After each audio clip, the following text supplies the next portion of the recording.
recording this session, and I want to welcome everyone to DES 104. This is our beginning image editing Photoshop class, and I probably should have changed this mod 11 to mod 12. I'm not sure. Are we in mod 11? I'm not sure how the calendar fits, but we are definitely in week 1. This is the first lecture, so welcome everyone. Thanks to all those who came. And if you wouldn't mind when you sign in to sign in with your name, your first name at least, so that I can either call on you or that I can refer to you if you have a question, that would be so helpful. So however you have your screen name, that's kind of how I'm going to be referring to you. So probably just keep your first name, or first and last is totally fine. And then we've got Amanda, welcome, and Catherine, welcome, Marcus and Natalie, thank you for coming. And then we've got some others trickling in. Hello, everyone. So we'll get our virtual introductions out of the way. I was just trying to get a feel for where everyone's from. We've got 2 Texans in the house. Anybody else representing from the southern area? We've got Utah. I used to live there. Very cool, Marcus. Anybody else? Where are you guys? Where are your stomping grounds? Alabama, Roll Tide. That's right. Cool. All right. So far, we don't have any East Coasters here, do we? I know it's kind of late for you guys on the East Coast, so I do apologize for that. I usually try to time my lectures so that people say, oh, I've got work during the day, so I usually try to do it at the end of the day so we've got time to have an actual lecture. But if this time does not work or it conflicts with your schedule, that's okay. This will be recorded. You can watch it later. You are not required to attend the live lectures, but you are required to watch the recordings if you miss them.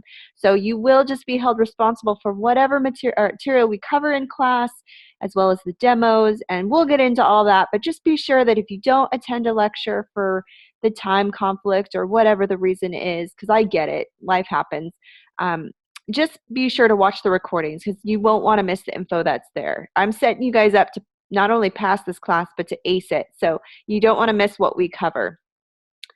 All right, and let's see. Oh, you used to live in, I'm just going down the comments. So Catherine, you used to live in Cali when you were a kid. Very cool. What, north or south? I'm in the northern area, so that's where I'm from currently. So we've got a lot of Central Pacific time zone here. Perfect. Okay. Well, we're going to jump right into class. This probably isn't your first rodeo, so I won't get into too many of the details of how the syllabus works and what you should know. If you do, however, feel like you would like a tour of the online course, or you'd like a better feel for how information that's covered in the syllabus, where to find that stuff, we can take a small class tour. So maybe by a virtual show of hands, you can give me a smiley face if you feel confident in the course already, how it's laid out, where you can find things. So we've got 2 already. Do we need to spend any time? Okay, 3 out of the 4. Okay. We're feeling good. Okay, so we'll just do a brief one. I won't go too much into depth. I'll just show you maybe the 3 basic most important things. Oh, and we've got all 4 feeling comfortable and okay, perfect. Then we won't bother with the course tour.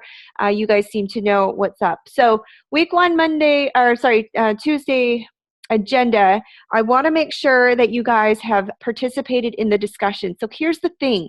If you guys want extra credit, we don't really offer that, but there's 2 ways that you can maximize your points in this class. 1, if you do more than 4 daily checkpoints, the other daily checkpoints that you do in the week count as like bonus points. So do all of the daily checkpoints and you get like 10 extra points at the end of the week that goes towards your grade. You do 6, let's see, you cover about 6 of them, that adds up really quick. So just be sure that you are staying active in the discussion post. That's also how I take attendance in class. So not so much the lectures, but I do take attendance in the discussion forums. So stay active, participate on different days of the week. That's part of the grading rubric. And then also just, I don't know, just kind of participate. Let's get to know each other and have some fun with the topic. Because sometimes the topics can be boring. I know who really wants to talk about raster versus vector, unless you're super into that sort of thing. So let's find out ways that we can kind of jazz it up and make it more interesting. So if you find like an infographic or a picture or something that explains what your point is, or an example of something you're talking about, or something you saw that was really cool that kind of shows the difference between the two, share it. We're a visual class, so when we're talking about visuals and graphics, let's share that in the forum. So let's get the cool things posted and just keep everyone's attention. I think it'd be fun that way. All right, well, just a quick personal introduction. I'd like to get to know each one of you, so start typing your introductions. I will briefly introduce myself. I am Mrs. Woodland, Teresa Woodland. You can call me Mrs. Woodland. I'm originally from Texas, so I saw some Texans in class, and I'm super excited about that. I now I moved to Utah. I've been all over the place, and now I live in California. So that is where I'm at right now. And I have been a graphic designer for about 15 years now, and an instructor for a little over 8 years. I mean, I love graphic design, you guys. This is something I eat, sleep, and breathe. And I'll tell you one thing. It started out as a hobby. I kind of stumbled into it, and then and I wasn't formally taught. I didn't go to graphic design school, but I landed a pretty killer job with an ad agency that did everything from magazines to billboards. Worked for restaurants and entertainment centers and all kind of clothing companies and fashion. And so I got my hand dirty and just about every kind of industry, you could say. And so I kind of worn a lot of hats that way, and I learned a lot of cool tips and tricks along the way that I'm going to be passing along to you. So I had to learn the hard way, kind of self-taught on a lot of stuff, and then later on I'd find out an easier way of doing it. I'm like, oh, I wish I knew that. So that's what I'm here to do, is teach you guys to love this software, to love what we do, and then just kind of show you some tricks to make your assignments a little easier, to go a little quicker. I'm all about saving time, and I'm sure you are too. So that's a little bit about me. And currently I freelance for my own company, Ream Graphics, and so I just love to be able to work from home. That's just like living the dream, right? Are you guys taking graphic design to pursue as a career, or are you doing this to kind of pursue a hobby? How many of us have this? Okay, we got a career, someone, okay. Anybody else? Then Amanda's got her introduction. Perfect. If you have an intro, also post it, because I'd love to introduce you to the class. We'd love to get to know you. So Amanda lives in Alabama, almost 35, used to live in Missouri, has 3 little girls. All you'll have to tell me their ages. I've got 3 little ones myself. And you're going into web programming. Very cool. Writes poetry, reads a lot, loves to chat and play around with IMVU and my games on Xbox One. Awesome. You get along with my husband well. He's a gamer. I'm fascinated by image editing and HTML. Very cool. Well, we need more of you left brain thinkers, Amanda, because that's pretty neat. I like that. And then Catherine, your career mixed with hobbies, excellent. Well, they say let's see, how does it go? If you do what you love, you'll never work a day in your life. Is that right? And Marcus is born and raised here in Utah, been a trucker for about 20 years, driving both OTR and local. Can't wait to learn this designing stuff. More of a career, excellent. And then Amanda also did the actual intro. Okay, yeah, you did the intro. 10, 6, and almost 2. Oh, okay, so, well, your 10-year-old's not so little anymore. I should probably say the same thing about 6-year-old. I have a 6-year-old, well, turning 6 soon, so, yep, and almost 2. So you've got your hands full, and you're pursuing school. Little ladies, that's right. We need more little ladies in this world, right? That's excellent. Well, that's exciting. So thank you for introducing yourselves, you guys. And then if you haven't, you feel free to post. I just love to get to know you guys a little bit better, more on a personal level, you know. All right, I'll start the video real quick, as I forgot to do that in the past. So I'll just kind of wave hello, so you can put a name with the face. And this is me and my somewhat clean living room. So I guess you could say that I tidied up just for you. Anyways, I'm Mrs. Woodland, and it's good to have you guys. So let's jump right into our design work, because I really want to get started. We've got a lot to cover. Let's talk about how this class is going to be structured. Before I get into that, I see a few more posts, so keep typing. I'll just kind of take breaks. We'll switch gears here a little bit. So Catherine, you've got goals to have your own business and write books.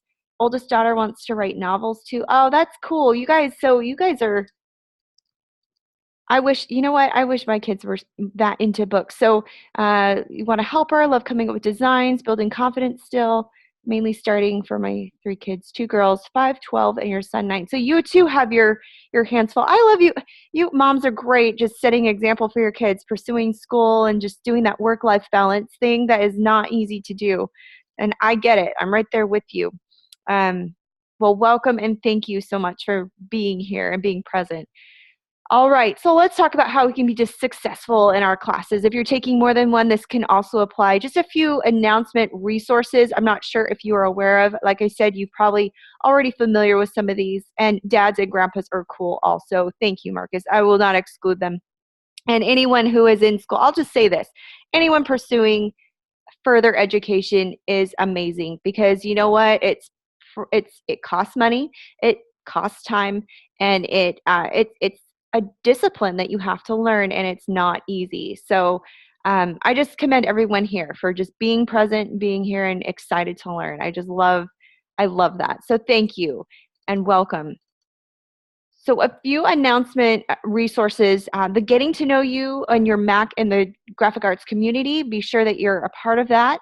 There's usually Mac workshops in the Student Success Center with Tara Cowles. So please make sure you know attend that if you want to get to know your Mac a little bit better, or if you have some troubleshooting issues. Adobe CC. So there are instructions in the graphic arts community if you have any questions? Everyone here should have taken the pre-learning assessment. Have you done that and gotten the software installed on your computer?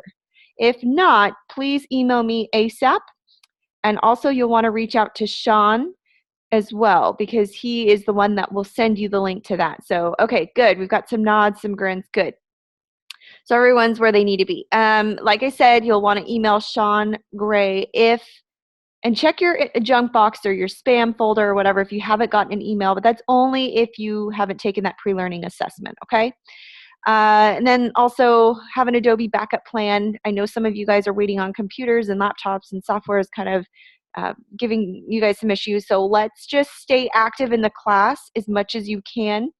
Do not take the opportunity to, if your computer's missing or if you have software issues, if you have access to the internet, you definitely need to be participating in the discussion and the daily checkpoints. We can work on assignment deadlines later. I just want to make sure that you're staying active because those are things you can't make up. So let's just not miss out on them completely.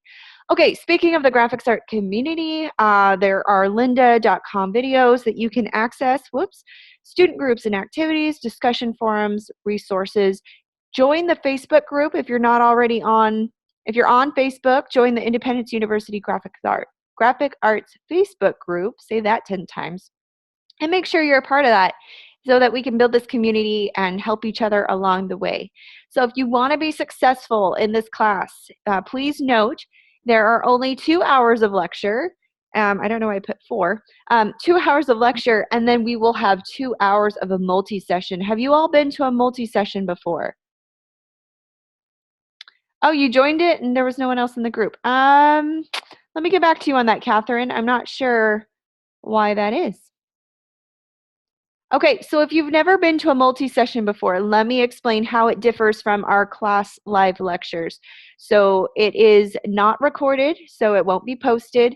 It's kind of like open office hours, I like to say. It's a come and go policy. Some students pop in to show me their work and get feedback before they submit it for a grade.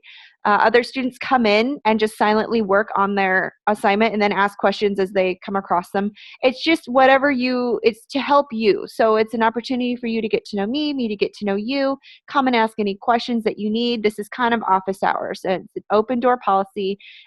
It will be from same time as today, 6:30 to 8:30 Pacific Standard Time. And then add an extra hour or two depending on your time zone. But we will be there. It's a 2-hour block, so come and go as you please. Yeah, kind of like a live study hall. Exactly. And it's just so you have access to me. So you can ask me questions. What I like to do in my class is do something called share screen. I don't know if you're used to doing this in other classes, but I like being hands-on. So I will ask for volunteers. I'll never call on you and put you on the spot if you don't want to share, but I always like to do a demo, and then I'll have you share your screen, and then you can show me your work, and it just gives us good practice sharing the screen and being able to kind of watch you drive instead of you watching me. So that's kind of what we do, and I think it makes for a more fun environment. So yeah, multi-sessions, kind of like live study hall. Come if you want, come ask questions. I'll be there for 2 hours, and then we'll close it, and it will not be recorded. It's also a good place to talk about grades and anything else that you're struggling with and need some help with, okay? Additional videos, there are going to be some videos that you'll need to be responsible watching. There's a pre-recorded lecture. We'll get into that later. And then just practice, practice, practice. And please make your assignments portfolio worthy so that you have something to add to your portfolio at the end of your classes, and then also at the end of your schooling, so that you can build that portfolio up. You can also find lots of resources on YouTube and Google, but we'll probably, I'm going to arm you with plenty of information and know-how before you start your assignment. The one thing about these classes is that I like to be hands-on. So right now, as we're talking, if you could get your Photoshop loaded up on your computer, we're going to be working together. I never set you free until we've gone over each assignment and each assessment, okay? We'll go over them in detail so you know exactly what to do. There's no room for error, and that it's clear, and you can ask questions as you go. Help and assistance. So there are multi-sessions. Now let's talk about that for a minute. If you do not, if my multi-sessions do not coordinate with your schedule in any way, that is fine. There are other multi-sessions, 100-level multi-sessions that are being held by other instructors that are set up to help you as well. You can go to any one. You don't have to go to just mine. So some have them during the day, during the week. Some have them on the weekends. Some are in the evenings. It's just whatever. So just go to the one that you feel comfortable, that whatever works with your schedule. So you don't have to make mine. It's not required. We also have a learning coach. Her name is DJ. I just posted her schedule in the announcement section of the course homepage, so please check that out. Her contact info is there, as well as some other IU resources, contact numbers, IU help desk, etc. And then her schedule is posted. It will change from week to week, so each week I'll post a new schedule up there. Contact her via email or phone, however you want to get a hold of her. And she's the class learning coach. So if you have questions about the assignments and I'm not available, go to her. If you don't want to contact her, or she's not available when you need her, another great resource is the Student Success Center. Does everyone know how to access the Student Success Center? Okay, this is something that I hope you do. If you do not, please let me know and I will step you guys through it. It's on there's a tab on our course homepage that you can just click on it, and we'll take you into the Student Success Center. They have hours posted all week long, even on weekends, even on Saturdays on deadline day. So if you need help and I'm not available, don't email me and say I'm struggling with my assignment and then wait till I get back to you. I will most likely ask, well, did you go to the Student Success Center? So while you're waiting for my reply, please go. That's what it's there for. All right, that way you're not left hanging, and you can get your questions answered probably faster than I can reply to an email. All right. Let's see, if you need any Adobe software help, you can contact Sean Gray or James Major. And then also IT Help Desk, Chat, IU Help, Student Services. All that information is in under the announcements, okay? Are there any questions before we get into our condensed lecture and then our tutorial? If you have any questions, feel free to just type them out and send them, and I will gladly address them. So you don't have to wait until I'm done talking. I will stop for you. All right. So real quick, I just wanted to go through here. So there are some required lectures that you'll need to know of. There's one per week, which is the pre-recorded session. Take notes, pause, follow along in Photoshop so that you can learn how to do what they're teaching. The shortcutting will leave you shortchanged. So if you fast forward or skip or don't watch it all, you're going to miss a lot of crucial information, because I will assume that you've already gone to watch it. We're not going to be covering those basics in this class. This class is to introduce Photoshop briefly, and then to jump right into our assignments. Okay, so just make sure that you're staying up on that, and then our live sessions. Okay, let's see.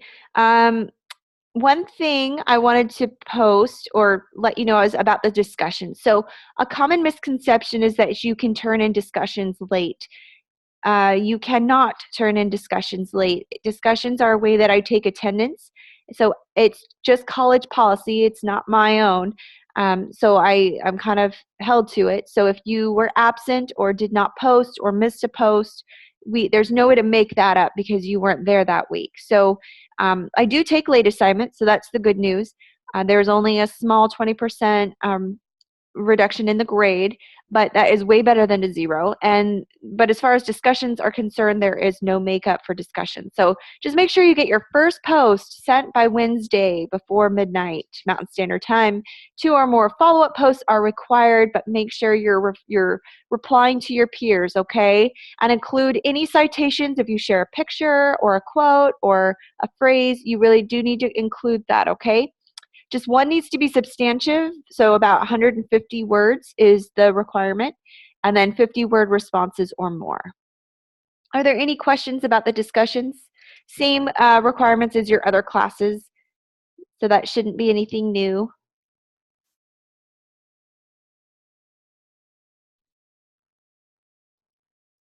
All right, and then a quick talk about deadlines. So just bear with me. We got a lot of housekeeping today, but I like to reserve most of the time for actual designing. So the first class is always just loaded with lots of info. So all assignments and assessments are due this Saturday. If something occurs to prevent this from happening, please contact me via email. Phone number, now phone number is kind of weird because we've got set up on Jabber, a Jabber app. So I wouldn't rely on phone to contact me. I will always be checking my email throughout the day. So send an email and then we could set up a time to talk over phone. And then but you do need to contact me before the project is due so we can make arrangements. If you contact me on Saturday and say, something happened and I can't get this turned in tonight, by then it's too late. So give me time so that we can make arrangements, okay? But after the deadline, it's just that. It's just after the deadline, and then you are penalized for the late work. But again, it's just a small 20% reduction, and it won't hurt you terribly. Just don't try to just make sure you get it turned in.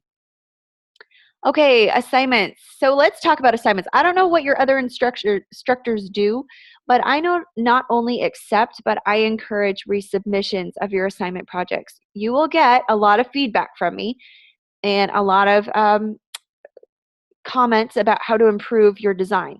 Please don't take it personally. It is just a way to help improve your designs, help improve your ability and your skill set. This is to watch you grow and help you grow. If you choose to take those comments and resubmit your assignment after making those changes, I will give you points onto your grade. And you can do that one per project, okay? So utilize the critique and the feedback to make your work better and better. The assignment needs to be on time to submit revision. So if you submit something late, there will not be time to get that resubmitted.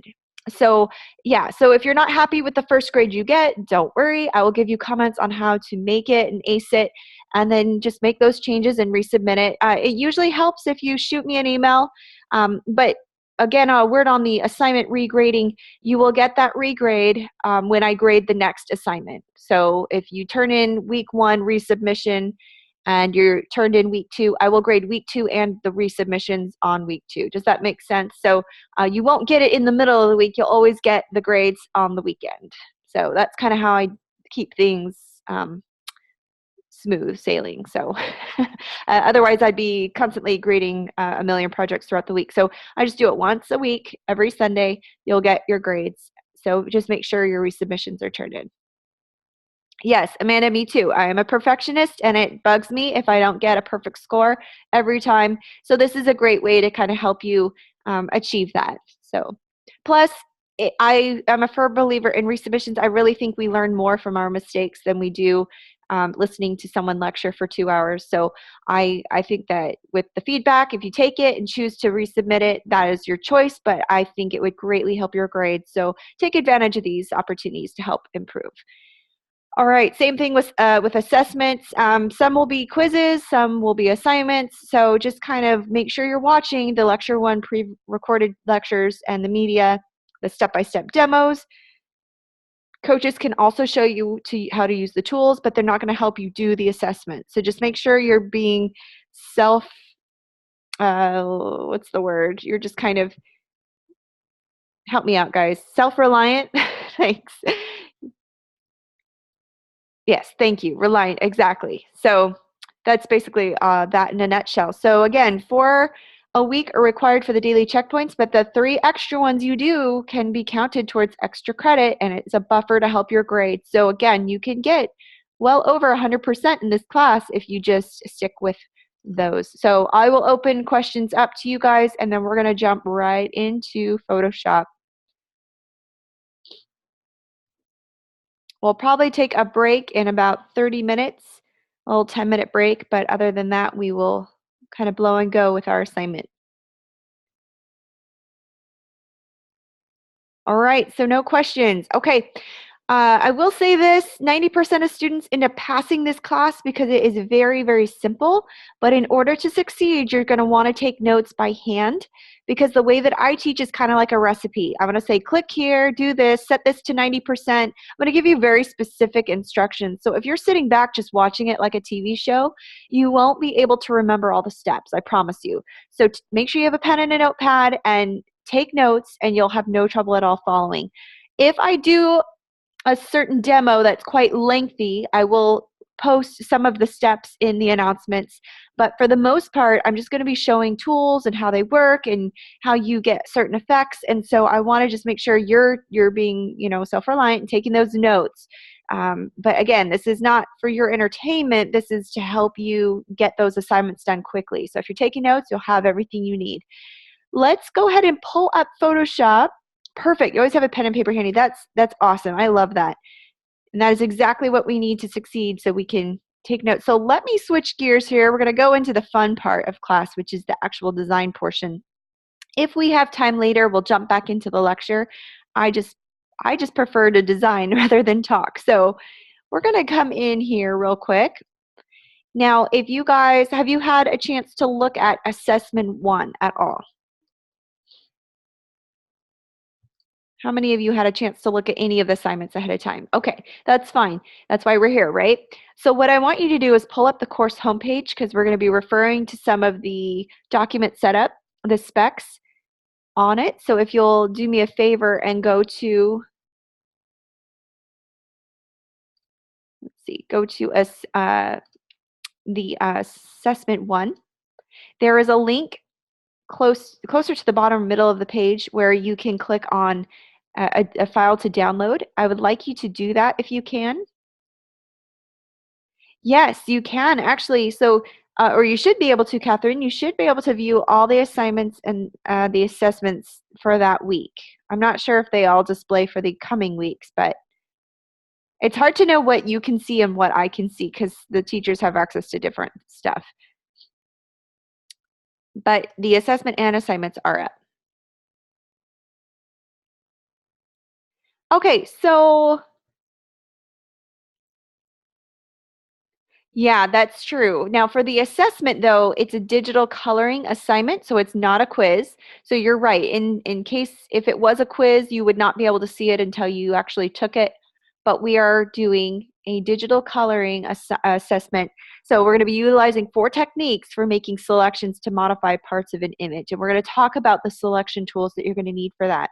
I'm also going to do a brief introduction into the Photoshop toolbar.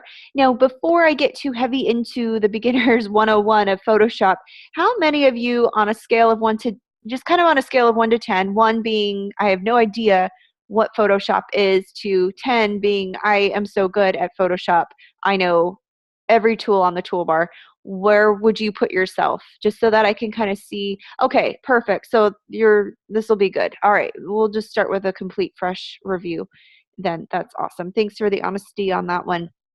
All right, everybody. So if you'll go to week 1 assessment on your course homepage, again, give me a smiley face when you've done this. Download the JPEG file under the assessment instructions, right under the prompt. Okay, so Amanda's on it. Thank you. Okay, it looks like everybody's there. Okay, perfect. So now that you've got it, I want you to open it up into Photoshop.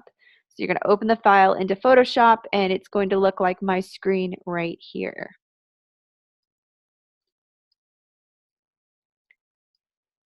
And then again, another smiley face to indicate that you are ready to go. I want to make sure I don't go too fast. All right, as we're talking about this assessment, I'm also going to be introducing some of the tools to you, some of the tools that you're going to want to know and learn for Photoshop. This is going to help you with your assessment. So I'm not going to so much do it for you, but I am going to kind of give you a beginner's guide to Photoshop tools and this toolbar. So here, it's either probably floating on the left, or it's up here at the top, or sometimes it's at the bottom or the far right. But you've got a toolbar, and I'll put it right here in the middle of the page. Can everyone see my Photoshop page? Okay, good. So I want you to get to know this toolbar fairly well. There are lots of tools that we're going to talk about. Just like an artist work table, the toolbar holds Photoshop tools. And so it's the long, narrow palette on the far left side, usually, of the work area that contains all the tools that you're going to use to draw, paint, erase, and do tons of other cool things while you're working on your image. So let's start off by taking a closer look at what's actually in the toolbar, okay? The tools can be broken into several distinct categories, and this is going to help you find them when you know what kind of tool you need. So the illustrations below show an overview of the toolbox. So you see how if you hover over a tool, and do this so make sure that it's working properly. If you hover over each tool, it will show you the shortcut in parentheses. So that's the keyboard shortcut. And then it's going to show you kind of an overview of what the tool does. So this one is the rectangular marquee. Keyboard shortcut M. So if you push M, it will access the tool, and then it will make a selection in the shape of a rectangle. So that's kind of simple enough. And then it shows you how to do it. So I think that's pretty neat. For a beginner, this is extremely helpful. Now, I strongly encourage you to start making a mental note of the shortcuts so you can go faster. It's one of the best ways to speed up your workflow in Photoshop. So if you know the command to copy and paste, you're ahead of the game. If you know how to deselect from a selection, you're ahead of the game. So just kind of remember if you forget, you can always go back to the shortcut. And the shortcuts are also in your drop-down menu. So when you apply or do something, on the far right, they've got the shortcuts also there. So just get to know, some of the ones that be the most common, like copy, paste, undo would be a good one to get to know, because I use that one a lot. Undo, I make lots of mistakes. All right, so we're going to talk about the selection and crop tools, which is your move tool, your marquee tool, your lasso tools, and then also your magic or your quick selection tools right here. So the first 4 are your selection and crop tools. All right, and then painting and retouching, start here at that kind of Band-Aid icon, which is the spot healing brush tool. You've got your brush tool, your clone stamp tool. All of these do really neat things. So so your painting and retouching tools, you've got vector drawing and type tools. So you've got your type tools and then your pen tool right here. Also, you've got shapes down here. And what's neat is if you hover over the tool, if you see at the bottom right corner, there's a little white triangle. That just means there's hidden tools. So if you click and hold onto your tool on the toolbar, it will open up another selection. So here, I'm not limited to just a rectangle tool on my toolbar. I have access to the ellipse tool and the polygon tool, the line tool, etc. Even far down here, you can use a custom shape tool. Later on in the tutorials, I'll show you how to use this. And it's a lot of fun. So just remember, if you see a little triangle in the bottom right-hand corner of a tool, that means there's other tools that are just hidden. So to access them, you're going to want to click that. All right, and then you've got navigation tools, which are the hand tools. So this will help you click and move things around. The rotate tool, and then your magnifying glass tool. Now I'll let you in a little shortcut for the magnifying glass. If you want to zoom in, if you're on a Mac, click Command plus. Command minus will zoom you out. If you're on a PC, use Control plus and Control minus. So that's a handy tool if you want to get in, especially with an assignment like this. You're going to want to zoom in really, really close so that you can get into the little intricate lines and spaces that you're going to need to work with. So Command plus, Command minus. So you can practice that on your screen. All right, how do we use these tools and the toolbar in the Photoshop? So to select a tool, you simply just click on that tool. So for instance, I will select my, let's see, I'm going to select my lasso tool. So I'm going to just click on that one, which is kind of that little lasso icon.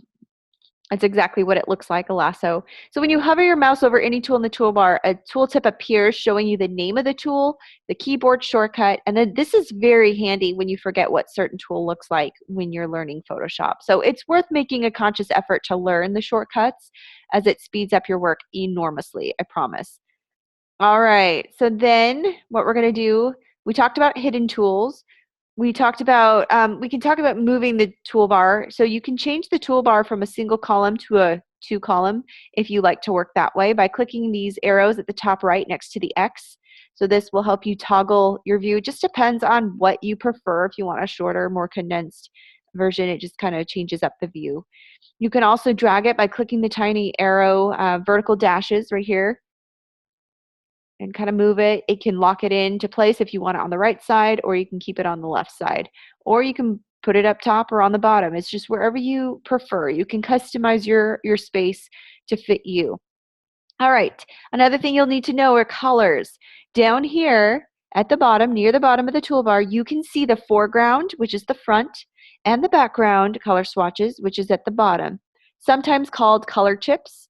But by default, the foreground is black and the background is white. This is just default. It's even here on in the left, top left of the swatches, okay? Now the background color is used as a second color when you create a gradient, when you erase parts of a locked background layer, amongst other things. And Photoshop uses the foreground color when you paint or fill an area with the color. So anything on the foreground or on the front is the color that will show up that you see if you use the paint bucket or a brush tool or a shape tool. This is the color it will be. You can adjust this color by double clicking on it, and it will bring up your color picker.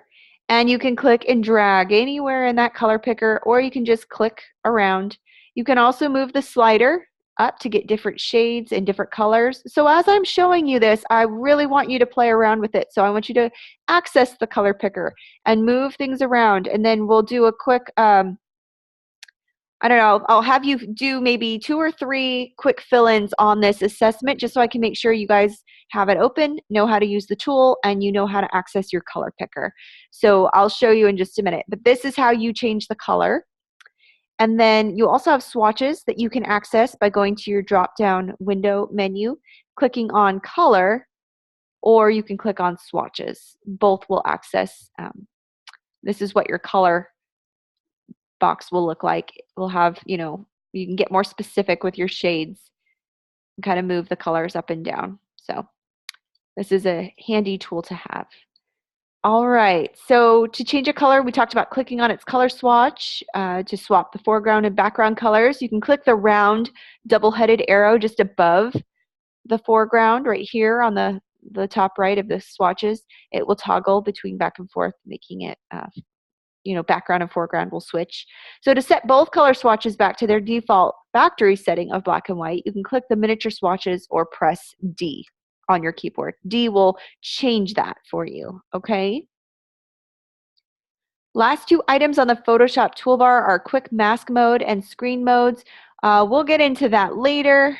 Won't need that for this assignment. So just so that you're aware, we're going to go over the selection tools that you're going to need for this assignment. So let's talk quickly about the marquee tool. So this is a tool that will allow you to click and drag on an area, and then you can choose to fill that marquee with a color by using your paint, let's see, your paint bucket, which is, where is it? These hidden tools, I tell you, gotta click around to find out where it's hidden. You guys see the paint bucket? Let's see. Where are you? There we go. It's under the gradient tool. All right. So then you can select a color on your color picker and change that color. Okay. That is the marquee tool. So it makes a rectangular, elliptical, single row, a single column selection, and that's what that tool is used for. Thank you, Natalie. Appreciate it. Okay, so we'll go back. I'll hit undo, which is Command Z. If you want multiple steps undone, you hit Option Command Z if you're on a Mac. If you're on a PC, it's Alt or Option Control Z. So those three keys will go back a few steps. The next selection tool is the lasso tool, which makes the it's kind of like a freehand polygonal, which is a straight edged, and magnetic snap to selection. So what does that mean? So this lasso tool here will allow me to kind of trace something and then come back to the original point. It will make a selection. You can hit deselect, which is Command Z, to deselect that hot area. How is this useful? Well, if I'm doing my assignment, I will select my lasso tool and I can trace these odd shapes that aren't truly rectangles or squares, and that will allow me to fill that color in. I can just grab my paint bucket and fill that in. You see that? I'll grab my lasso tool again. I can kind of trace, oops, that was a little messy, trace this area and then grab my fill bucket and, do that. Deselect is Command D. So that will allow me to paint that in. Now, another handy tool in the lasso section is the polygonal lasso tool.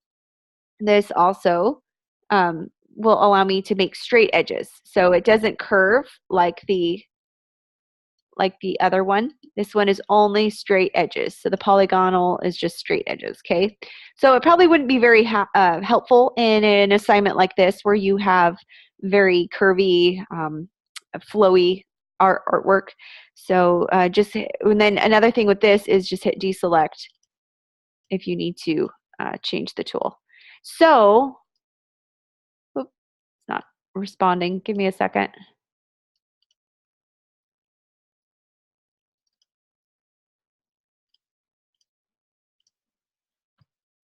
There we go. All right. Then the magnetic lasso tool is just that. It's like a magnet. It kind of gravitates to an edge of something. So I'm not clicking. I'm just kind of moving my mouse. I clicked once, and then I'll come back to the original point. But it kind of, it sticks to the edge of something. So the it kind of snaps to selections, I should say. So if I was doing a big selection or a tiny area, this magnetic lasso tool would be very helpful because I'm just moving the mouse. I'm not clicking. I just come back to the original point that I clicked and it fills it in very nicely. So the magnetic lasso tool would be very helpful in the tight quarters of this assignment, the small, intricate, sections of this, like these weird little things at the bottom. I'm just kind of clicking in there, and then I'll grab my paint bucket and paint. You see that? And then deselect to let off of it. All right, so those are those tools. Another one which is handy is the magic wand tool, which selects similarly colored areas. So I would grab this magic wand tool and I would just click in the center of this large portion, and it already kind of gravitates to the edge, which is perfect. And this allows me to kind of paint this big part if I wanted to. That's kind of hard on the eyes. Sorry, guys. So we'll do gray or maybe a light yellow. All right. And that allows you to see how the edges, so you didn't have to trace that by hand. It just kind of did it for you. The magnetic, you can also do this section or these small sections, and this is very helpful. This is probably a good way to go fast if you wanted to, but kind of play around with each tool. So what I'm going to do is, now that I've gone through these selection tools on the tool gallery, what I'm going to do is turn the time over to you. Please maybe fill one or two things in with your selection tools, some of the ones we've gone over, and then fill it with a color. It doesn't have to be perfect. It doesn't have to be, I just want to make sure that you know how to do the first 3 steps. So give me a smiley face if you've done it, and then let me know if you would like to share your screen and you can kind of show me that you have it done. So again, just one or two areas on here. It doesn't have to be colored. So perfect. So we've got some that are already done. Now, if you want to share, let me know. Good question, Mark. It will be posted tomorrow by noon. It uploads at night, but it takes a few hours, so it might even be there in the morning. But usually I say noon just to give a buffer. Good question. It's posted usually the morning after.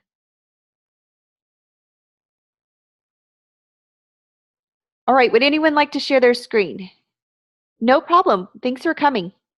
What we're doing is just pulling up the assessment one. So if you can get that downloaded on your computer, it's under the assessment one instructions on your course homepage. And then you can pull it up in Photoshop. And we're just kind of going over the selection tools if you'd like to practice with us. Okay, Natalie will share it. Thank you for volunteering. I'll close this out. Natalie, if you'll click your share screen icon on Zoom, it kind of has two window panels. I don't know if you have the same icon I do, but go ahead and click on that, and then it will ask you what you want to share. You can share your Photoshop.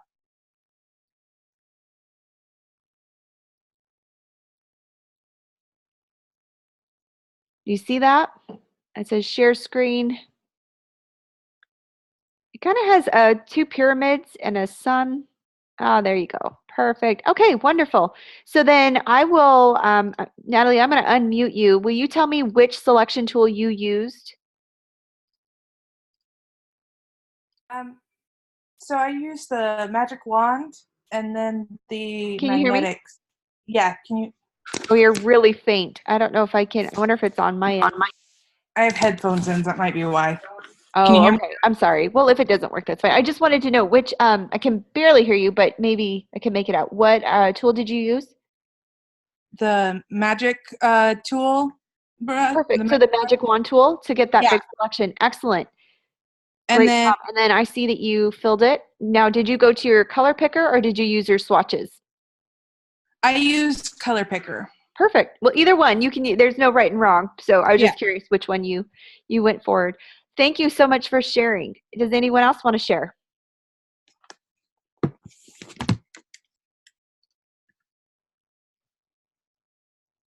I won't put you on the spot, so no worries there. I just, if you want to. Marcus, Kate, let me close out of mine. Go ahead, Marcus, if you'll share your screen. And just kind of tell us, and then we'll go to Amanda.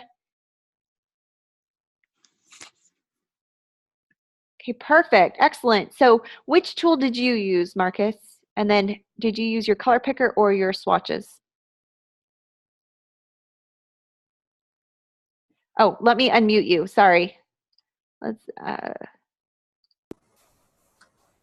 I did the magic tool.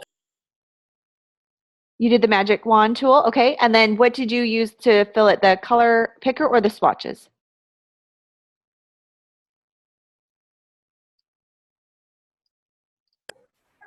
Oh, sorry, I had your mic muted. Let's see, let's unmute you. Is it this the picker, right? Yeah, that's right. That's the color picker. Excellent. So that's what you used to pull your color. And yeah, and then there's the swatches panel right there if you want to pick a swatch. And you can, there's a way to save a swatch if you make one, and lots of fun things. Excellent job. Great job. So you guys, you get the feel for what we're supposed to be doing with this assessment, right? Who was next? Amanda? Okay, Amanda, I'll close out of mine and then I'll have you.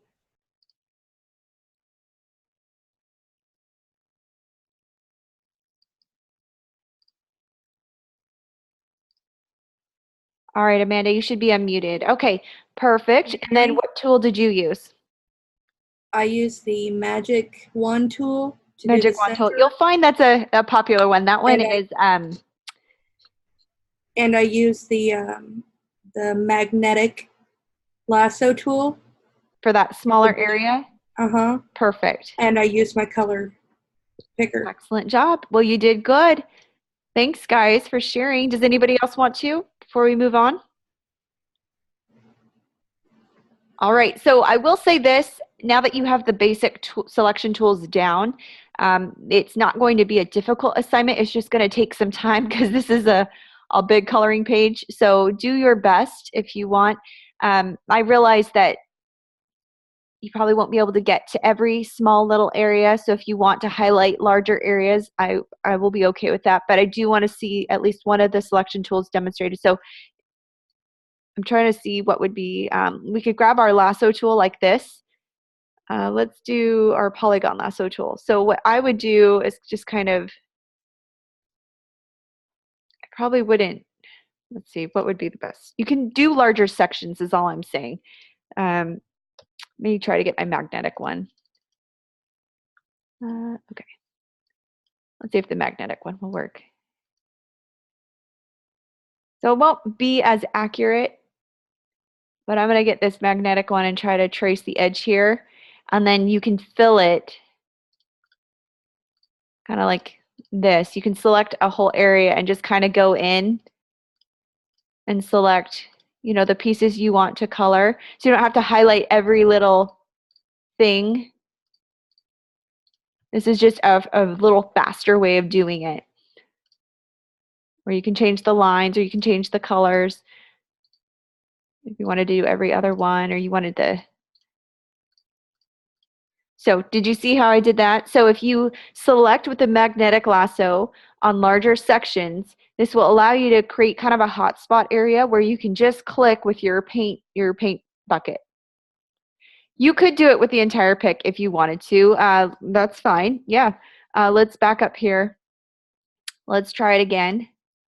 Let me deselect from this. So let's see. If you wanted to, you know what?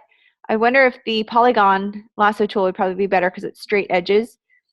So let's see if it will. So it kind of makes that hotspot area. Yep. So it will do that. So, but here's the thing, guys. I want you to practice using the selection tools because the assignment does ask for it. This is kind of a shortcut way of doing things, but it is faster. Just promise me you'll do one or two of these using a selection tool, because this way, this doesn't help you practice, I guess I should say, but this is a faster way of doing it. So yes, you can. So there's a little shortcut there. Yep, that should save some time too. And I guess your filling in or your coloring will be way more accurate too, because you don't have to trace the odd shapes and stuff. All right, so those of you who know that secret, who are watching this live recording or who came, now will have their assignment done in 5 minutes or less probably, right? And again, there's no right and wrong on this. I want to just make sure it's all colored, and I want to make sure that you guys got a feel for the selection tools. So any questions on this?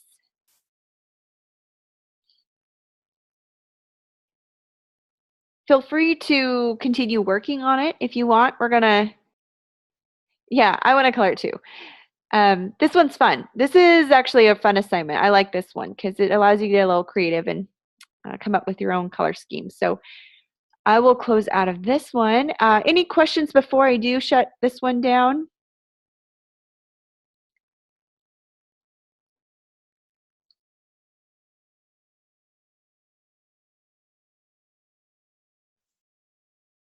Okay, so no questions. We will go ahead and shut this down, close out here. All right, so let's, how would you like it named? That's a great question. That's also a common question. Now, if you guys look under the assessment one, it shows you exactly what to save the file as. So let me pull that back up. That's a good question. I'll show you how to save it, what to save it as. That's a good question. Let's open the assignment. Okay, so say you're done coloring and you're finished. What you're going to do is save it as DES 104. So we'll go to File, Save As, and you'll name it DES 104, Assessment 1 or Assignment 1, depending on what you're working on. And then you'll put your first and last name. Okay, so it will be underscore first last name. And then you'll save it as a PSD. So under the format, you're going to save a Photoshop, not Photoshop PDF, but you want Photoshop up here, the very first one at the top. So Photoshop, and then you'll hit save, and then you're going to want to save it as a JPEG as well. So then you'll save it again. So you'll hit save, that'll save it as a PSD file, which is your original file. Here's the thing, guys. If you don't save the original PSD file, you won't be able to go back and make corrections on it. If you only save a JPEG and then I come back and say, oh, looks like this area was missed, or can you please change this color to blue, or whatever it is, if you want to make those changes to resubmit, you've got to have an editable file, which is your original raw Photoshop file. If you do not save a copy, you will not be able to go back and make changes without starting the entire assignment over again, and nobody wants to do that. So go to File, Save As, and then you can save it as a JPEG down here at the bottom, right here, kind of towards the top in the middle there. So you'll hit JPEG, save the same way. So you're going to save two versions, your original Photoshop, which is your PSD file, and your JPEG file saved the same way, okay? And then put it somewhere where you can find it and then hit save, and it will save it for you. Just hit OK. The default settings are just fine. Does that answer your question, Amanda? That's a good question. And I should mention too that you should unlock the background before you start highlighting and coloring in. So please make sure that you unlock that background layer. Just click the lock button and it should unlock it. Now also, but I should have mentioned this too, I apologize, kind of getting ahead of myself here. So with your original assignment, so before you get too far into it, you do need to unlock your layer, and this is an important step, and I failed to mention it at the beginning. Then you want to change your image blending mode right here to multiply. So you have multiply, and then you can go in and kind of fill in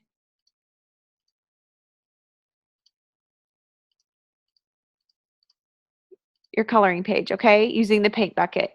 You don't need to highlight anything. You can just use the paint bucket if you want, okay? So that's also helpful. So just remember to unlock the layer and change the blending mode to multiply. Yeah, that's not necessary. You do not need to make more layers. You will have probably a million layers if you did that. So let's, yeah, save yourself some time. So I apologize that wasn't mentioned earlier. However, that is under the assessment instructions. So just make sure you check that. So again, uncheck your layer, set the blending mode to multiply, then you can begin painting and selecting. Does everyone give me a smiley face if we understand that one? Yep, and then you're also going to create a new layer under it so that you can, whoop. So here's the idea behind it. We'll get into more of this later in the class. Let me back up. All right, so we're going to unlock it. We're going to set the blending mode to multiply, create a new layer, and then on the layer one, let's see, the new layer, we want it to be underneath this one, so drag it. We should probably talk about layers too. So when you create a new layer, it will probably show up above your background layer. You're going to click and drag it so it shows up below it, okay? Now you can isolate areas of the illustration using the selection tools that we discussed without damaging the original. What we're doing, what I failed to mention before, was you can make edits on the original, but it's a form of destructive editing. So a form of non-destructive editing is to create one layer, and then this will allow you to highlight areas. So for instance, I'll close out of this, get my magic wand. I'll select kind of a small area, and then I can begin to color that in. So here I go with my magnetic lasso tool. I've selected it. It's highlighted. Now I'm going to grab my paint bucket and fill that in. So what that does is, you can't see it, but let me do a larger, see if I can do a larger one. I'm going to do this outside one. I'm just going to do a big chunk just so that you can see it on my layer. So I've selected this. I'm going to click on an orange and fill it in. So now you can see it on my layer one. So notice how the change happens on the other layer and not my original. So when I hide my layer one, my original is intact and it's not destroyed, basically. We'll say well, there's forms of destructive editing and non-destructive editing, and I want to make sure that we understand the two. So you always want to have that. You don't need multiple layers. You only need that one layer below it.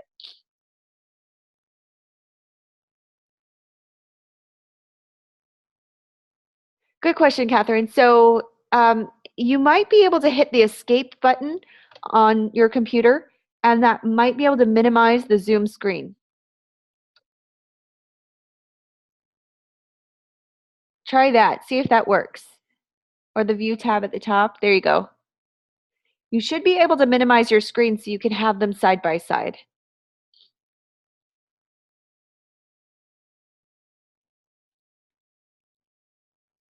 Yeah, you should be able to have both up. Based off of what I'm doing, let's see, you could just, I don't know if you're able to minimize your screen at all. Because right now I have both up. So I would just play around with it, maybe. Hit the escape button on your screen to kind of shrink it down. Or maybe kind of manually try to bring it down. Yeah, of course, Mark. That would be great. Let me... Okay, Mark's going to help us. All right, so there's a really easy way to make both of your tasks on your screen. So what you want to do, I can't actually show you. I've had a bit of a rough day. I'm not going to go into it though. So click on your Photoshop, like to Do you the want right, me... left. Sorry, Marcus, I didn't mean to interrupt. Do you want me to, or sorry, Mark, do you want me to have you share your screen? Would that be, well, I don't know if you can, huh? Well, you can have me share my screen and I'll show you how to do it. I don't have the assignment pulled up, That's but okay. let's see, how do I do this? So there should be a share screen icon, like two window icon, kind of like pyramids. I don't know if you have the same one I do. Maximize this. Maybe kind of hover your mouse over some of This them. be it? Share Let's see. screen. Screen. There you go. Perfect. And then if you do your full screen mode, okay, perfect. Is that it? You see me now? Yeah. Okay, so let me minimize this. I'm going to use that in Microsoft Word as an Yeah, no example. problem.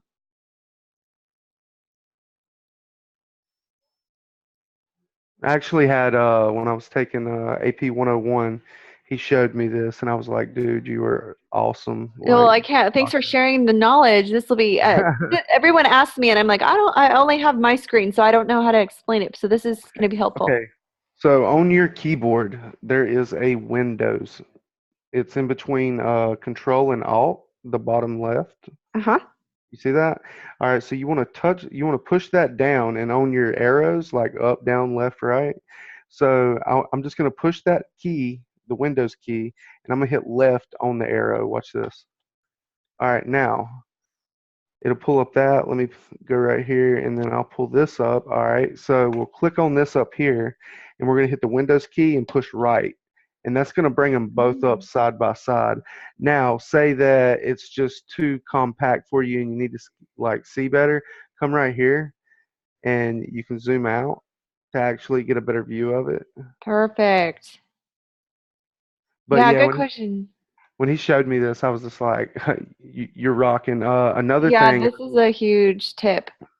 Yeah, another thing, I don't know if everyone has it or not, is the way I'm gonna do it whenever it comes to lives. I got my school tablet that IU sent me. I also have my MacBook that IU sent me because I'm taking bachelor's graphic arts. I'm just gonna set them up side by side, Yeah, and you can log into the school thing from two different outlets, and there's no issues there.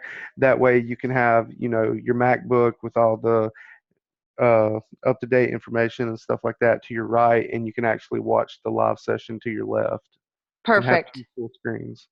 So, okay, so those of you who do have two devices, you can do that. There was a question, what's the Windows button on the Mac? I'm not sure. I was looking at my keyboard too. Maybe the Option button. I'll mess around with it and see if we can get it to work. Just kind of play around, play around with it. But that is super helpful. So thank you for sharing that, Mark. All right. So you heard it from Mark. That's how you share your windows, or share your, I guess, have them side by side. That was super helpful, and I learned something because I didn't know. I'm not familiar with the PC, so that's helpful. Yeah, but at least we know option is all. Yeah, wondering, but is that the Windows button? That's what I'm wondering. Yeah, it's not. So I'm wondering if there is a. We'll have to maybe Google it. We'll check it out. Control maybe. Yeah, that's what I was thinking. You can easily click and sling them to sides and unclick. So same effect as Mark said. Look, all of us are going to be playing around with it. This might actually be a good time to go to break. So we'll have a 10-minute break. We'll kind of adjourn for 10 minutes, go stretch your legs, figure out how to get 2 screens up. And then when we come back, we'll tackle assignment 1 and learn how to make some cool wallpaper backgrounds in Photoshop. All right. Any questions before we move on? We now know how to save our assessment. We now know how to create that extra layer on our assessment and how to fill in the blanks. Now the assignment does ask that you use at least 4 different selection techniques. So at least use 4 before you go filling in the whole thing, and then use at least 4 different colors and make your coloring clean and interesting. Okay, make this something you'd be proud of. All right. Okay, so we will we'll kind of close out here. Bring up my whiteboard. Go ahead and play around with it. See if you have any questions when we do come back. Now's the time to ask, but for now, we will go to our 10-minute break. And we'll come back and tackle the rest.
All right, guys, we are back. Does everyone feel confident with assessment 1?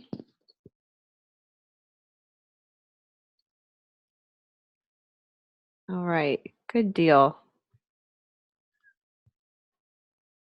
So that one should be a breeze for you. All right, let me share my Photoshop so you can see. We're going to kind of switch gears a little bit. Good, I see lots of yeses. That's awesome. All right, so if you'll follow along with me, we're going to go to assignment 1. And we're going to talk a little bit about what's going to be expected for this assignment, and then we'll jump right back into lecture if there's time. But I wanted to make sure we covered this before class was over. So it's a desktop wallpaper, and your learning objectives this week is to identify and apply 3 of Photoshop's shape layers. You're going to be producing images, and you'll do that with your shape tool. Right here, you've got rectangle, rounded rectangle, ellipse, polygon, line, and then you can create a custom shape if you prefer. Familiarizing yourself with the tools of Photoshop is going to be an important first step in, I guess, using this program professionally. So we just want to get to know the tools. That's all I'm looking for. Because this program is essential in so many facets of your future employment, this is kind of the only way we're going to get to do it, is just kind of familiarize ourselves where things are, what they do, and we'll just do that little by little. So there's a number of ways you can create designs in Photoshop. There's the brush tool, which is right here. And what this brush tool does is you can double click on it. Let's see, will it pull it up?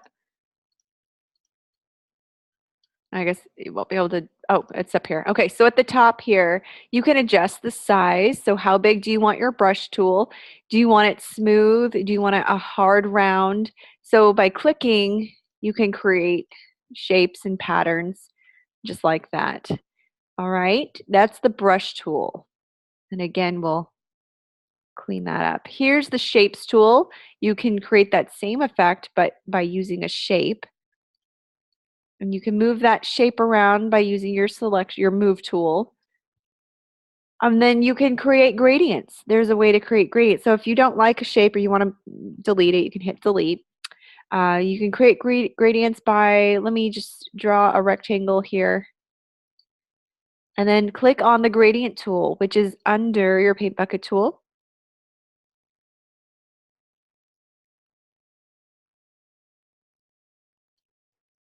Okay, and then hit OK. And then up here's where you can change your gradient slider, or you can pick a gradient to display.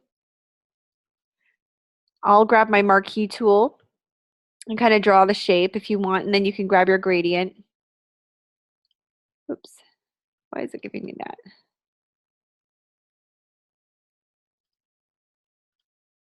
I'll undo that. Maybe it doesn't like that layer. I'll add another one. So there's the gradient tool there. You can customize gradients up here, or you can choose your own. Double clicking on that will open up the gradient editor, where you can adjust the colors on the color picker. If you want it, more blue than orange, you could just double click on these. Kind of move. If you want to delete a color picker, you just drag it off the screen, just like that. You can create a lighter blue.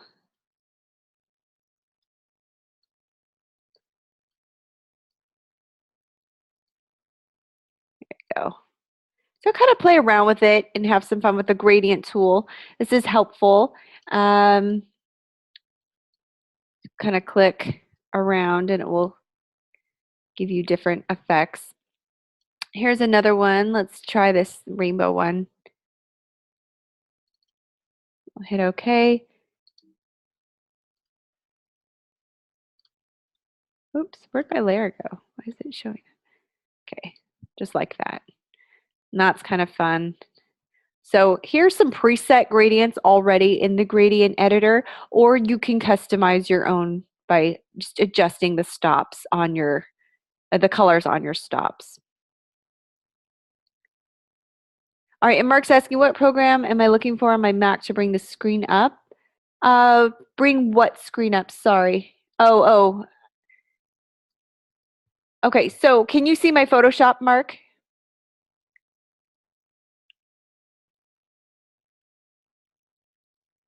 Okay, so let's back up a little bit. So what we're going to need to do, so let's see, assessment 1, you had a JPEG that you downloaded. Now we're going to be setting up our new document. So let's start from scratch so that everybody is on the same page.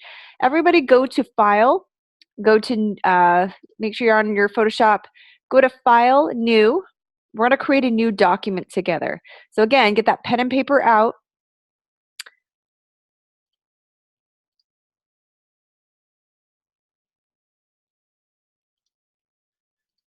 There we go. There's the new document box that's going to pop up. Let's set up our assignment together. So if you have assignment 1 pulled up, let's just set that document up together. So here under your preset details is where you're going to enter in the name of your assignment. So again, same format, DES 104. This one is assignment 1 underscore first last name. Okay. And then for the width, you're going to want 1024. And you're going to want to make sure that your measurement is in pixels, that your unit of measurement is in pixels and not set to something else, not to be confused with picas or points. So make sure it says pixels. And then your height, you're going to want it to be 768. And the orientation can be, it needs to be horizontal. The resolution will be set to 72 pixels per inch. And then you'll set your document as a PSD, which is also referred to as your native Photoshop file. That's okay, Mark. Photoshop, let me see if I can find it, or let's share my screen so you can see the icon. So if I share my desktop, okay, do you see this blue icon right here, Photoshop? If you can access your applications folder, I don't know if you're on a PC or a Mac, but if you're on a Mac, you should be able to have an applications folder and you just kind of look for it, or you can just grab your search bar and type in Photoshop and it will pull it up if you already have it downloaded on your computer. That's Photoshop. So does that help? Were you able to get you already have it on your computer, right? You just are trying to find it? Did you complete the pre-assessment? No, it wouldn't. You'll need to download it. So you might have missed it in the beginning of lecture. Let me show you real quick. This is the frustrating part of the class because you have to take a pre-assessment quiz and then Sean sends you a link for download. So let me see if I can find that. Here we go.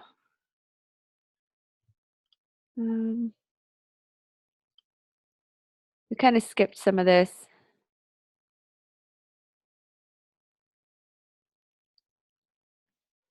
See if I can find it.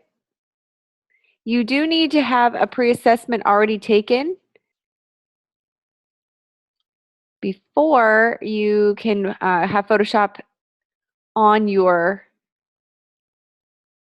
Okay, so here we go. So in order to get the Adobe CC Suite with Photoshop, you need to have taken a pre-learning assessment. Did you do that?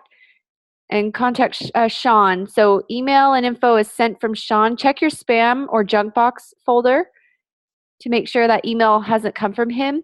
If you have not taken the pre-learning assessment, then you will not have the link to download the software. If you already have the software on your computer, it's just a matter of locating it.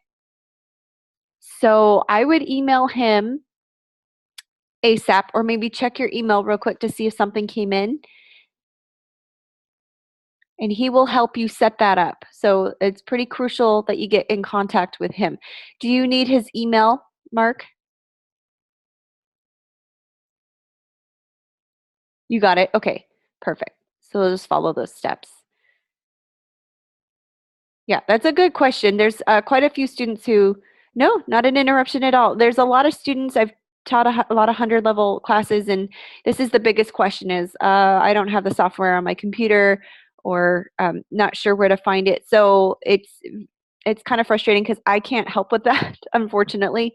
So I kind of have to rely on Sean to just contact him and make sure that you're able to get that from him. Okay. All right. So we're back to setting up our assignment. We've got it named. We have the width, the height, the pixels, the unit of measurement. We've got orientation as landscape. Our color mode needs to be RGB, and everything else should remain as default. You'll hit create.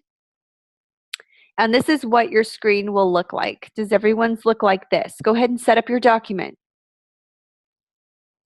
Yeah, exactly. Whole new operating system can be really overwhelming. So we'll work together. We'll get it. All right. So does everyone have a new document set up just like this? That's okay. Do you have a white background? Yeah, okay. So just when you're setting up your document, there's an option to click on transparent background or white background. You probably clicked on white. That's okay. So when you're setting up a new document, the checkered background just means it's transparent. There's no color to it. So under background contents, you can choose white, black, or background color or transparent.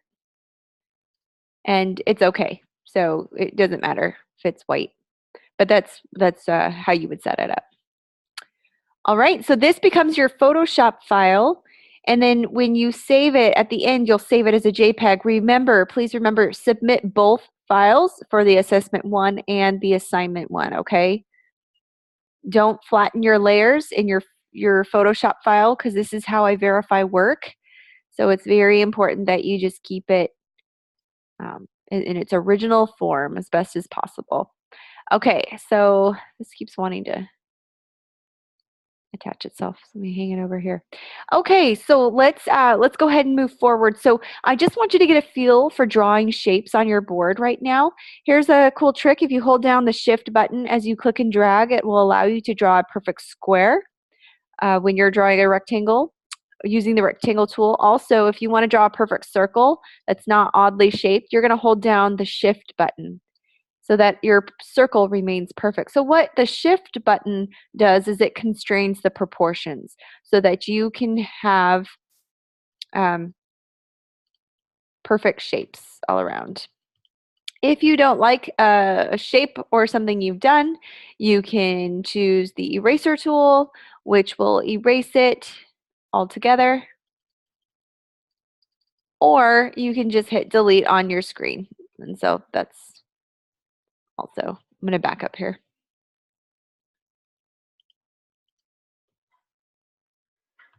All right, I'm going to throw that in the trash. Okay, so hold on, my Photoshop is not responding. I'm not quite sure why. There we go. Oh, no transparent option. That's odd. Maybe scroll down on it. It doesn't have to be transparent. It's just the view. It should have a transparent option, but if not, we can still work with it. Okay. So now that you have your Photoshop file, it's all named. You have you're going to create a new layer. So we'll create a new layer here at the bottom of our layers panel, right here, right next to your trash can. If you hover over it, it will say new layer. Okay, so we've got layer 1 and we have layer 2. We're going to fill it with a background color using the paint bucket tool. So on layer 2, we're going to use the paint bucket tool. And we're going to pick a color and we'll fill it like that. Now you're going to use at least 3 of the 4 shape layer tools like the ellipse, the rectangle, polygon, and custom shape to create an abstract composition. You can refer to the student examples on the bottom of the assignment 1 to kind of show you what other students have turned in that will get you a good grade. I'm going to show you a few tips on how to create kind of a custom looking wallpaper, but I want you to just have fun with this, kind of explore additional tools such as the paintbrush, the adjustment layers, and maybe any other tool that you may find to enhance your final abstract composition, okay? Should you unlock the first layer? Sure, yes. Unlocking it will allow you to make changes. Absolutely. Good question. So with the second layer selected, let's go over some cool little tips and tricks. So I'm going to hold down Shift and draw a circle. I'm going to fill this circle with yellow. There we go.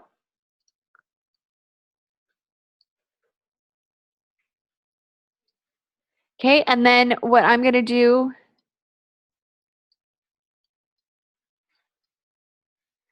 is use the blending mode.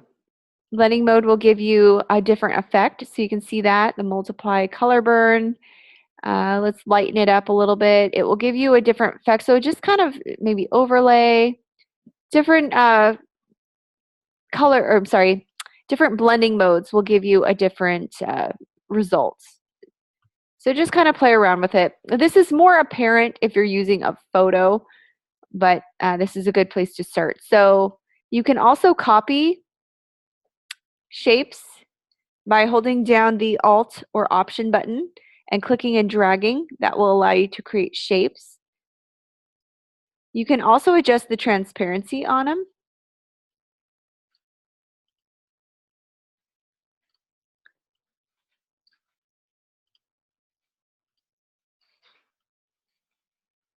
I kind of toss this.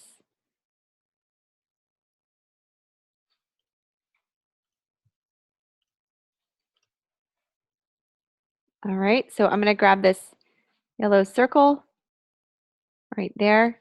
Now this circle, I can adjust the fill to be light or the opacity to kind of lighten up. Holding down the Alt option will help me kind of create that. Now, if I want to resize, I'll go to Edit, Transform Scale, hold down Shift as you click and drag. You always want to hold down Shift because this will constrain your proportions. It will prevent you from squishing or kind of skewing the object. So hit Apply, hit Save. Holding down your Alt Option button will help you kind of copy that shape if you want.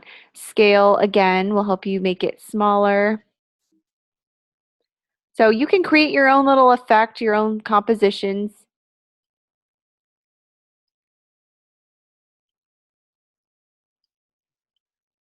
So I want you to get creative with this.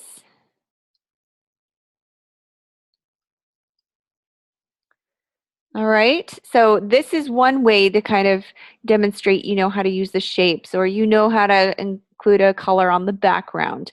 Now I'm going to also show you kind of a neat little wallpaper effect that you can do. So it's kind of a low poly. If you Google it, it'll pull up a lot of different results for it. But what I'm going to do is kind of get rid of these layers first. So I'll keep the layer 1, trash. Okay, so I'm going to grab my gradient tool and whoop, I don't want rainbow. I'm going to double click on it. I'm going to do some kind of darker gradient. So by clicking and dragging, any direction on the screen will kind of change the direction of the gradient. If I go up, it will give me a different direction on that gradient, and go down. So I'll do something like that, and then I'm going to get a different color. Let me grab my swatches. And I'll go with, find my color picker. Find a color I really want. Let's see.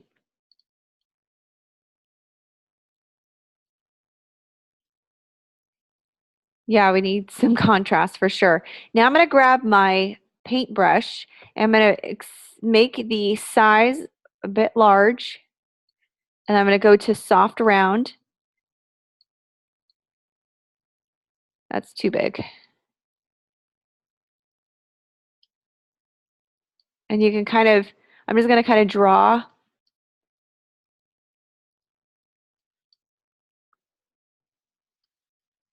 kind of find the right balance. Might need a bigger one.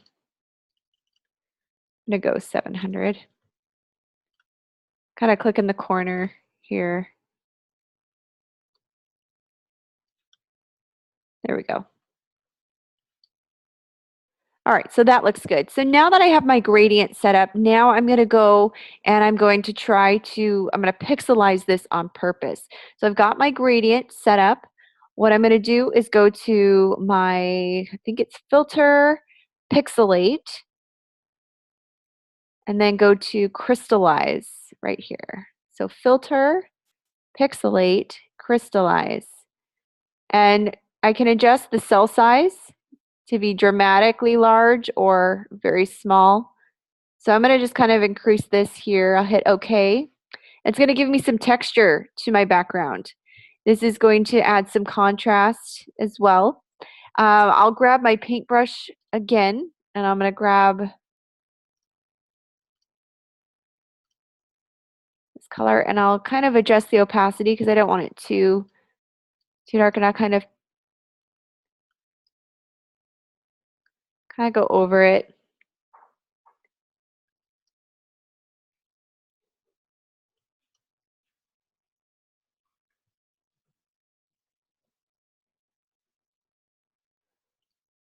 And you can design this any way you want. I'm just kind of showing you some cool tips and tricks, kind of going over it with the paintbrush a little bit so it's not so pixelated.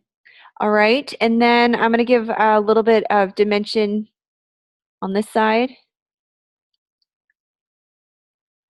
Now that I like what I've got going on here, I'm going to add a shape. So I'm going to use a custom shape. Under my shape tool, I'm going to go down to custom shape. And up here at the top, where it says shape, there's a drop down menu, and there's tons of shapes that you can select that are already preset in there. So I want you to kind of play around with it.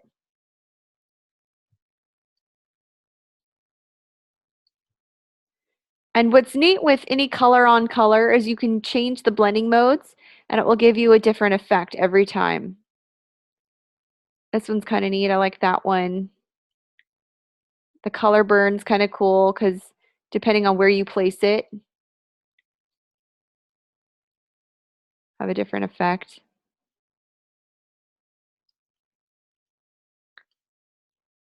Screen, color dodge is kind of neat. I think I'll stick with color dodge.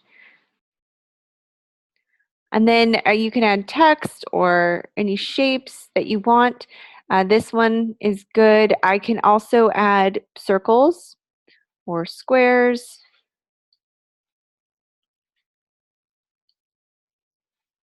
And I can adjust the opacity on this as well. Oops. Go to a new layer, create a circle.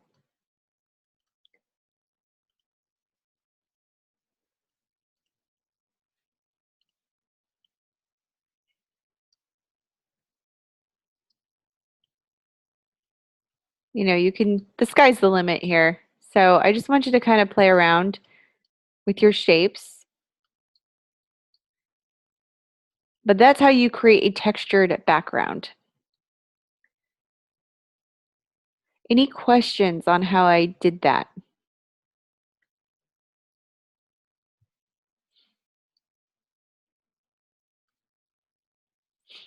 Yeah, the background's a lot of fun. This is one I did. I did like this one. Created different colors. You can even add some more to it, more dimension. I'm going to go grab my paintbrush.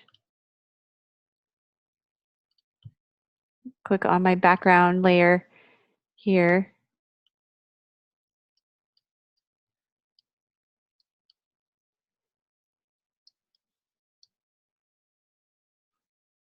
Yeah, so the light bulb is under the custom shapes, under your shapes panel. Good question. See the custom shape tool. And then you can pick and play with any of those shapes. Those count as shapes, and so do the circles, lines, and rectangles. So that is how to do that one. Now we're running out of time, so I want to quickly go into another one.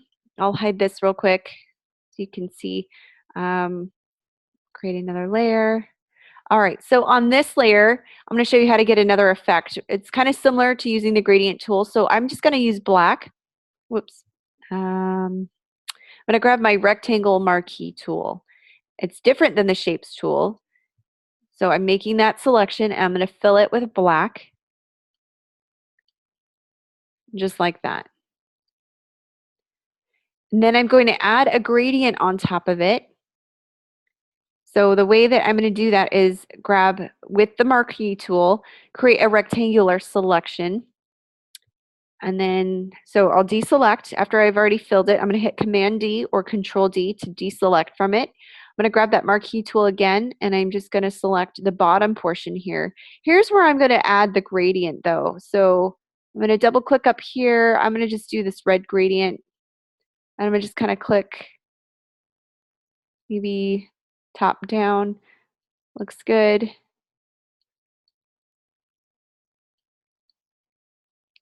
All right, that looks good to me. And then what I'm going to do is I'm going to you can either leave it like that if you want, or you can distort it. It's up to you. So this part. All right, so with this selected, what I'm going to do is go to my, you can also adjust the opacity on it too. I just wanted to show you if you wanted to lighten it. Whoops, but it'll lighten the whole thing, unfortunately. So let me step back for a minute.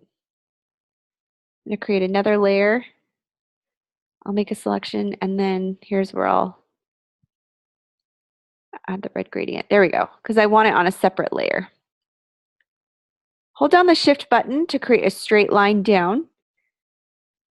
Okay, so then you can edit, transform, and distort. So if you go here at the top of your screen, there it's edit, and then you'll go down to transform, and then click on distort.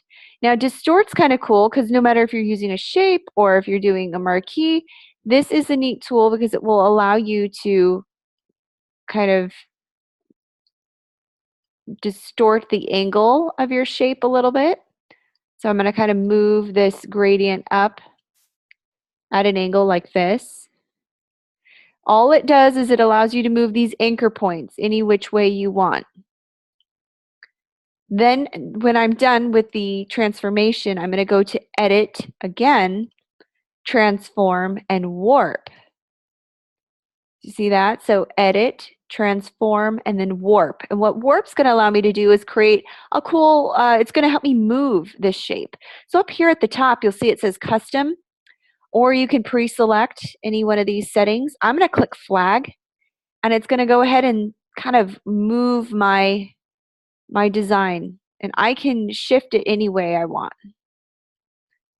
I can also adjust the how dramatic the curve is. Kind of by clicking on these anchor points, it allows me to kind of toggle that way.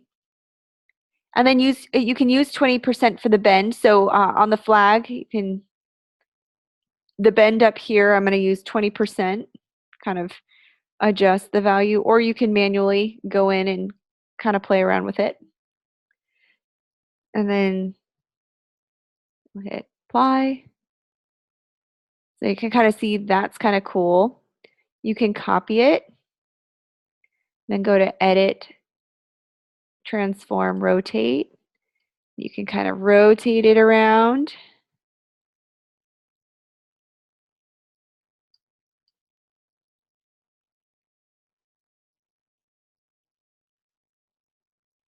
And just by moving it underneath like that, gives you a cool effect. It's kind of a neat thing coming, having that drop shadow. It almost gives it some dimension. And then you can create another rectangle if you wanted to. So a new layer, and grab your rectangle marquee tool. And then give it that gradient. Click on the gradient.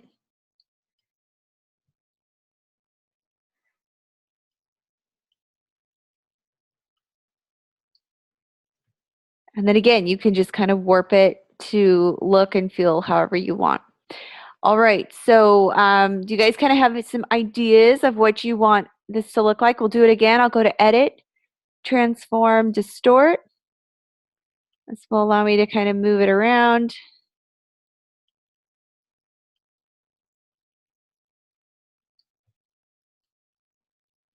Then I'll go to Edit, Transform, and Warp.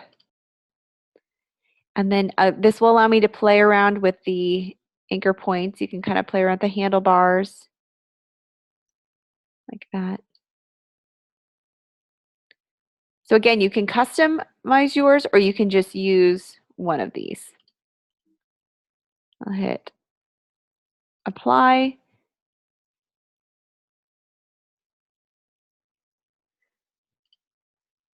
So just play around with it if you want. You can also use your pen tool. So I'll deselect off of this.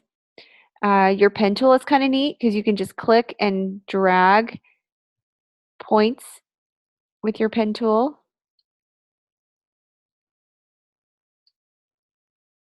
And then up here at the top, you'll want to double click on your fill box and click none. And then your stroke, you can click white. Then this also kind of affects the thickness of your curve.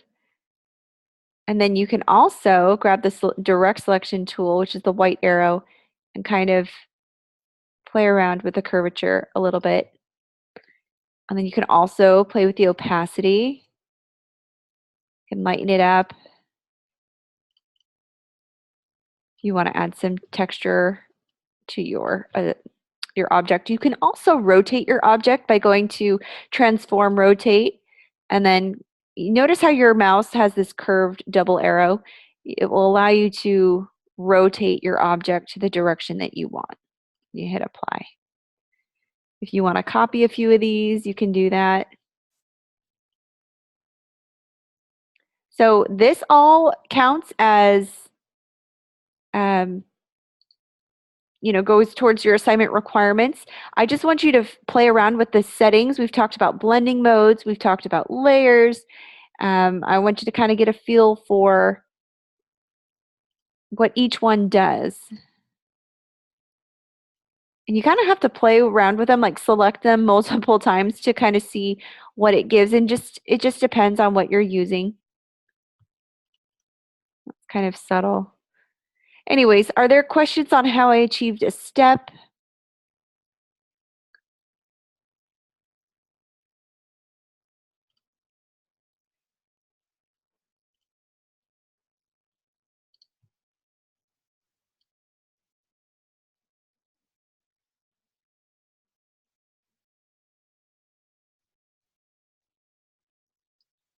I'm just going to play around here with this.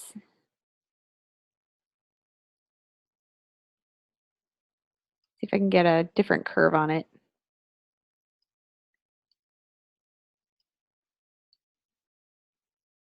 Can you kind of bend it a little bit?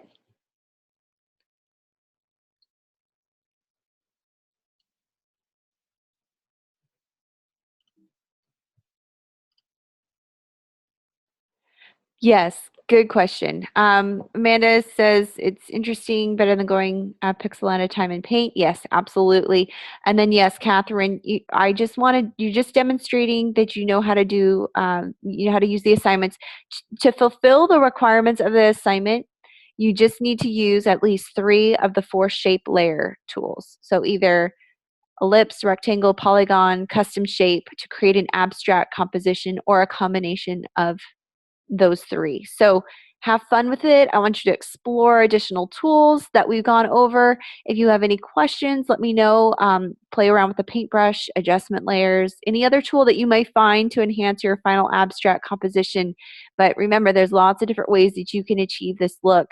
And I want you to just kind of have fun with it. Again, this is kind of a background, a wallpaper tutorial. So anything that kind of is along those lines. But yes, demonstrate how to use 3 of the tools. Now, when you're done with this assignment, you're going to save it just like you saved the assessment. You're going to go to File. You're going to save as. You're going to choose JPEG. Oops. Down here. and then you're going to hit save. Before you do that, though, make sure that you've saved a PSD file. So make sure you save your Photoshop file first, hit save, and then you'll go do it again. File, save as, and then change it to JPEG.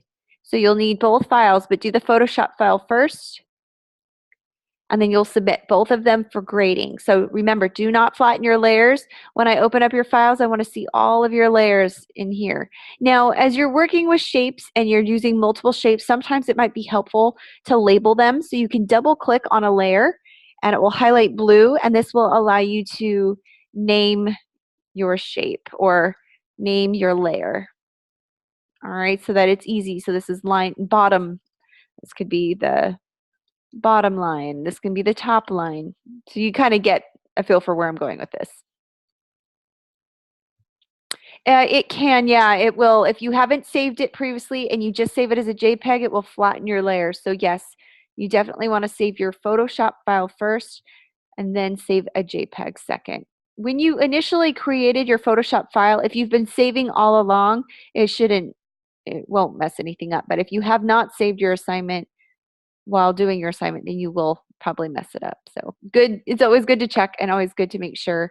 Yes, make sure it's done in order. If you have any questions of what's the expectations on this assignment, you can just check the sample examples from under the benchmark section of the assignment.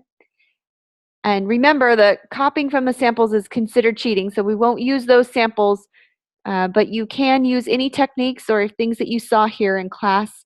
That is totally fine. So just use the examples to kind of inform your plan. But that is it on the design portion. So if you guys want to head out, you can. What I'm going to do is go to the PowerPoints because we still had a few that we hadn't completed.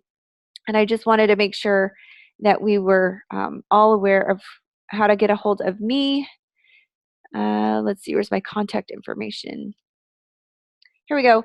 So again, phone number, this is on Jabber through the Jabber app. So it's not a direct number and it was just given to me. So I'm not quite sure how it receives messages. I don't know if you can text yet. If you do need to reach me by email. I always check my email throughout the day. I will try my best to get back to you within 24 hours. If it's something somewhat urgent, like I have a question on my assignment or I'm stuck or I need help, or I'm confused, I don't know where to start, anything along those lines, please contact our learning coach and the Student Success Center. You're welcome to ask me and I'll do my best to get back to you, but please don't wait for my response. Go seek out help in the other ways that there are to get help. And I will email you back and do my best to answer your question. But come tomorrow because we have our multi-session. So if you're able to come in, go ahead and get started on the assignment while you can, and then come in for the multi-session and ask any questions. Also, you can have your assignments pre-graded for let me go down here. You can have your assignments pre-graded during the multi-session, and I can give you feedback. If you make those changes, you can have it submitted and get your grade right there on the spot. So that's a lot of students like that option because it's they don't have to wait all weekend to see how they did on their assignment, and then they're done for the week. So we like that. Just a brief overview on the assessment one for the digital coloring. Remember to use the selection tools. I showed you some shortcuts, but also you need to use the image provided. And don't copy the benchmarks, but do submit a JPEG and an original file so that I can check to see if you set up your document properly. We kind of had a hiccup there as far as adding that extra layer, but that shouldn't be a problem.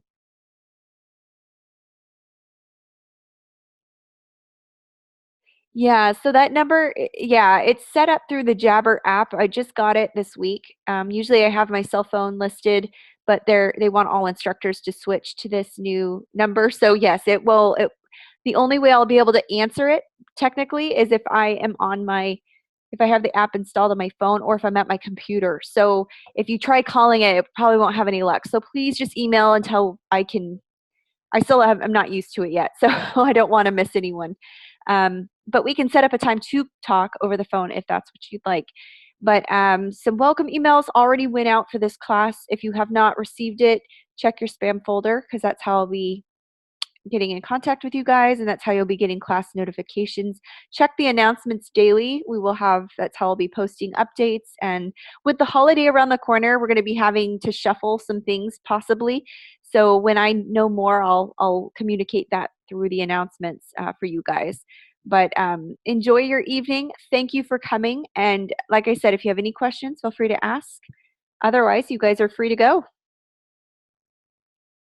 Oh, that's a good question. Yeah, we are, well, I have to Google. I think we're about 2 hours away, I would say, from them. But we have received so much smoke and it's just so thick. The air is terrible here.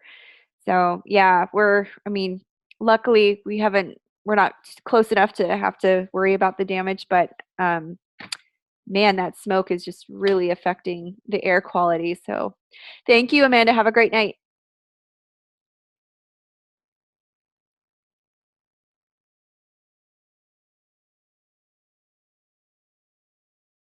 All right, guys. Well, thanks for coming. You all have a wonderful night, and I will see you guys tomorrow, hopefully.